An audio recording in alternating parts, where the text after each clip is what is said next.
ओम नमः शिवाय. परमपूज्य गुरुदेवता श्री कलावती माता लिखित श्रीकृष्ण प्रताप. मागील भाग पुढे चालू. एके दिवशी राधा नंदवाड्यात आली. बोलता बोलता ती म्हणाली, यशोदे, मला वाटते की उद्यापासून तू कान्होबाला गोपाळांच्या बरोबर गुरे चारण्याला पाठवून द्यावे.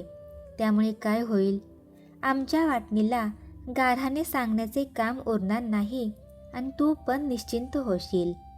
राधेचे हे बोलणे यशोदेला पसंत पडले. आपली चिंता दूर झाली म्हणून तिला अत्यंत आनंद झाला. संध्याकाळी नंदराजा घरी येताच यशोदेने ती गोष्ट त्याच्या कानावर घातली. पतिराजाकडून संमती मिळताच कृष्णाला जवळ घेऊन त्याच्या अंगावरून हात फिरवीत यशोदा म्हणाली, कृष्णा, तुला एक गंमत सांगू का? पेंद्या, म्हाद्या, गोंद्या, चिपड्या हे सर्व रोज सकाळी आपापली गुरे आणि सोबत शिदोरी घेऊन यमुना तीरी जातात आणि संध्याकाळी घरी परत येतात. तेव्हा त्यांच्याबरोबर तू जाणार असशील तर मी तुला पाठवून देईन. जाशील ना? काय ते सांग. कृष्ण म्हणाला, आई, तू मला फारच छान सांगितलेस. उद्या मला लवकर उठीव शिदोरी बांधून दे. मी आपली गुरे घेऊन सकाळी जाईन आणि संध्याकाळी परत येईन. त्यामुळे दिवसभर तुला निश्चिंत राहता येईल. त्यावर कृष्ण झोपी गेला. दुसऱ्या दिवशी प्रातःकाळी यशोदा उठून तिने रोजची कामे भराभर आटपून घेतली. धार काढून दूध तापविले, शिदोरी बांधून तयार ठेवली आणि कृष्णाला उठविले. त्याचे शौचमुखमार्जन झाल्यावर त्याच्या अंगाला सुवासिक तेल लावून गरम पाण्याने स्नान घातले. चंदनाची उटी अंगाला लावून पिवळा पितांबर नेसविला. कमरेला लाल शेला बांधून मुरली कमरेला खोवली. रंगीबेरंगी पुष्पांचा हार गळ्यात घातला. कपाळाला टिळा लावला आणि दृष्ट लागू नये म्हणून गालबोट केले. त्यानंतर एकदा त्याला पोटाशी धरून तिने त्याचा मुक्का घेतला आणि त्याला पोटभर दूध प्यायला देऊन खांद्यावर घोंगडी, एका हातात काठी, एका हातात शिदोरी दिली आणि एकटा जाऊ नकोस हं, गोपाळांबरोबर जा असे सांगून त्याची पाठवणी केली. कृष्ण वाड्याबाहेर पडला. तो भराभर पावले टाकीत जाऊ लागला. जाता जाता पेंद्या, म्हाद्या, पांड्या, लंगड्या, चिपड्या, बोबड्या अशा हाका मारू लागला.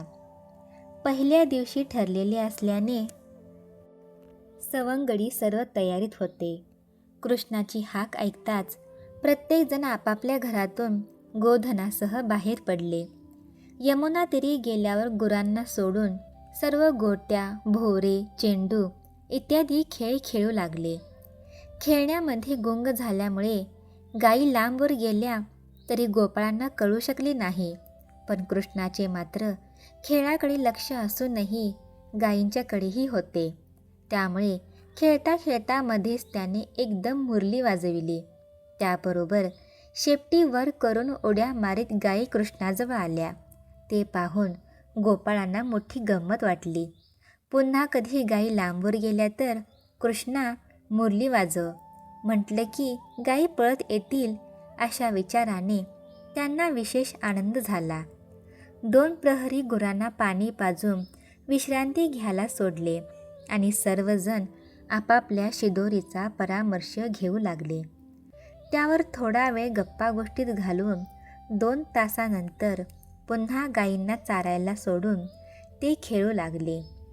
संध्याकाळ झाल्यावर गुरांना पाणी पाजून सर्व घरी परतले. वाटेत कृष्ण मुरली वाजवू लागला. त्या नादात गुंग झाल्यामुळे आज आपण चुटकीसरशी घरी आलो असे गोपाळांना वाटले. दिवसभर कृष्णाचा सहवास लाभल्यामुळे गोपाळांना किंचितही श्रम जाणवले नाहीत.